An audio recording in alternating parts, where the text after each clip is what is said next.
Hello दोस्तों, तो चलिए किसी का 2 बार कमेंट आया है ताकि डलडा से उनको नान खटाई सीखना है। तो ये आपके सामने मैं डलडा का पैकेट ली हूँ और मैं इसे फाड़ के कट करके मैं वजन करके ले ली हूँ। तो वजन करके मैंने ले लिया और इसे पिन लगा के मैं रख दूँगी। तो ये मैंने डलडा ले लिया है। इसके बाद मैंने लिया डलडा पाउडर, शुगर, मैदा, बेसन, रावा यानी सूजी, और मैंने लिया बेकिंग पाउडर, बेकिंग सोडा और कार्डमम पाउडर लिया है, और थोड़ी सी मैं नमक लूँगी। और सारी इंग्रेडिएंट्स मैं आपको डिस्क्रिप्शन बॉक्स में लिख दूंगी, आप वहां से जाके देख लेना। तो एक बाउल में क्या करेंगे, डलडा ले लेंगे और शक्कर ले लेंगे, और कम से कम 2 मिनट इसे कम से कम 2 से 3 मिनट इसे अच्छे से बीटर से फेंटेंगे। पर पूरी आपको आखिरी तक देखना पड़ेगा, तभी जाके समझ में आएगा। ये नहीं कि मैं वीडियो के लिए बोल रही हूँ, ये बात नहीं है कि क्या रीज़न है डलडे के नान खटाई की और घी की और बटर की। कारण क्या होती है, हर चीज़ की रेसिपी अलग अलग होती है। तो देखिए, मैं आपको कमेंट आ रहा था बार बार, तो मैंने बोला चलो आपको मैं दिखाई दूँ। तो ये देखिए, पूरी मैं फेंट लूँगी इससे। और बारिश के मौसम में ना शक्कर में गठाने आ जाती है, तो छन्नी से छान लीजिए, मैं इसे फेंटने में तोड़ लूँगी।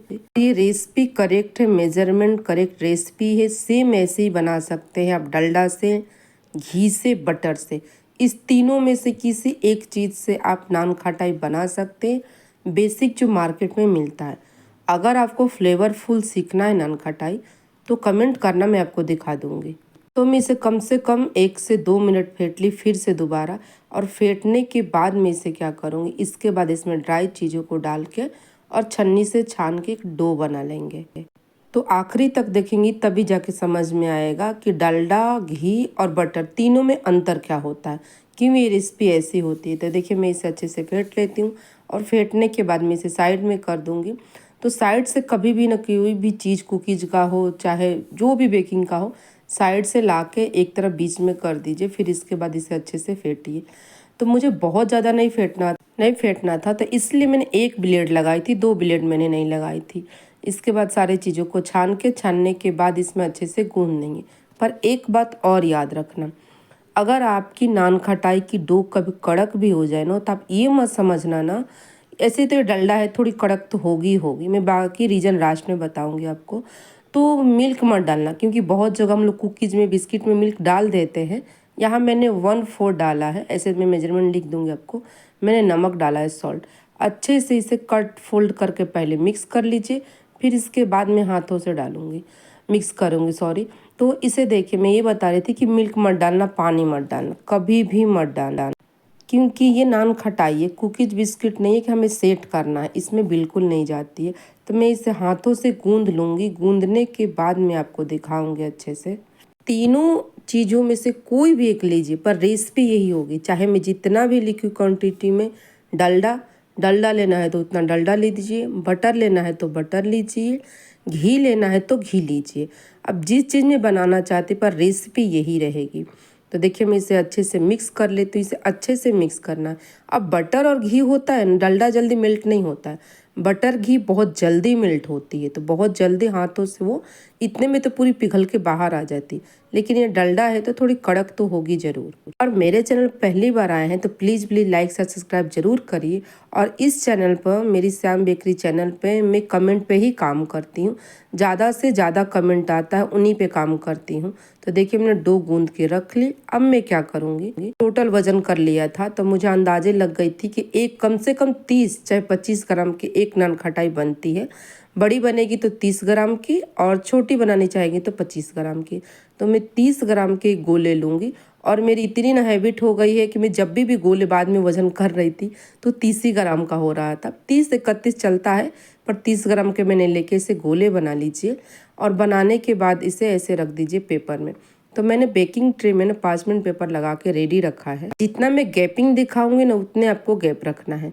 तो अगर आप घी से बनाएंगे, बटर से, ना तो इतनी कड़क नहीं होगी। वो रीज़न मैं आपको लास्ट में ज़रूर बताऊंगी। तो देखिए, इसके बाद में क्या करा, अच्छे से करके मैंने 2 दिखा दे, इसे टोटल में वजन करके और गोले बना के रेडी करके रख लूँगी। तो आपको वज़न करना इसलिए मैं बता रही हूँ। और कम से कम 1 इंच की दूरी रखें। नान खटाई बहुत जल्दी मेल्ट होके पूरी फ्लेट हो जाती है, तो उसको जगह चाहिए। तो देखिए, मैं टोटल बना के यहाँ 2 ट्रे में रेडी कर ली। कम से कम 1 इंच की दूरी हमें चाहिए, तो इतना याद रखें। इसके बाद मैं क्या करूँगी ना, ऊपर से एक एक पिस्ता स्लाइस लगा दीजिए। और उसके बाद सेट कर दीजिए इसे। तो 2 ट्रे में मैंने रेडी किया और मैं इसे बेक करूँगी, बेकिंग की टाइम में रख दूँगी। और न्यू व्यूअर हो तो मैं आपको बता दूँ तो मेरी ओटीजी 200 डिग्री पे मैं काम करती हूँ, क्योंकि मेरी ना 40 से ऊपर है। अगर आपकी 40 से ऊपर है तो 200 डिग्री पे काम करिए, 40 से नीचे है, 40 केजी से नीचे है तो आप काम करिए 180 डिग्री पे। ये मैंने बताया है, बहुत बार बताया है, पर बहुत लोग न्यू व्यूअर है तो मैं उनको बता दूं। तो मैं रखती हूँ 200 डिग्री पर, मेरी 40 केजी से ऊपर की है। अगर आपकी 40 केजी से नीचे की है तब 180 डिग्री पे बेक करेंगे इसे। तो देखिए मैंने बेकिंग करने के लिए डाल दिया, तब मैं आपको दिखा रही हूँ। और वो कोयल पे आप बेक करिए कभी भी। देखिए बेक करने के अब रीजन यहाँ देखिए, आप सोच रहे हैं कि नान खटाई तो ऐसी होती नहीं, सच में ऐसी नहीं होती नान खटाई। पूरा तोड़ेंगे तो वही आएगी रीजन, एकदम वैसे ही नान खटाई, हाथ पलेंगे वैसे एकदम टूट जाएगी, एकदम फ्लफी रहेगी, एकदम सॉफ्ट। लेकिन इसकी रीजन क्या है, कुछ रेसिपी करेक्ट बनी होती है, उसी चीज़ से आप बनाए। अब ये कमेंट आ रहे थे तो मैंने बोला चलो आपको मैं डलडा का सिखाई देती हूँ। लेकिन ये डलडा का टेस्ट तो आएगा लेकिन वैसा नहीं आएगा, 50% आएगा जो घी से बनती है। सबसे पहला अगर आपको नान खटाई बेस्ट बनाना है तो घी से, दूसरी बटर से, पर मैं बोलूँगी डलडा से मत बने। पर कमेंट बार बार आ रहा था तो मैंने बोला चलिए आपको मैं दिखा दूँ। क्या होता है, बहुत लोग यूट्यूब पर ना पूरी आपको रेसिपी डलडा का दिखा देंगे, बाद में जब बेक करेंगे तो दूसरी रेसिपी रहती है वो घी की। कभी भी आपकी नान खटाई डलडा के ऐसे रिजल्ट दे ही नहीं सकती है, मैं चैलेंज के साथ बताती हूँ। बहुत जगह लोग गलतियाँ नहीं दिखाती, ये गलती आपको बनाना है तो सेम रेसिपी लेके बना सकते हैं।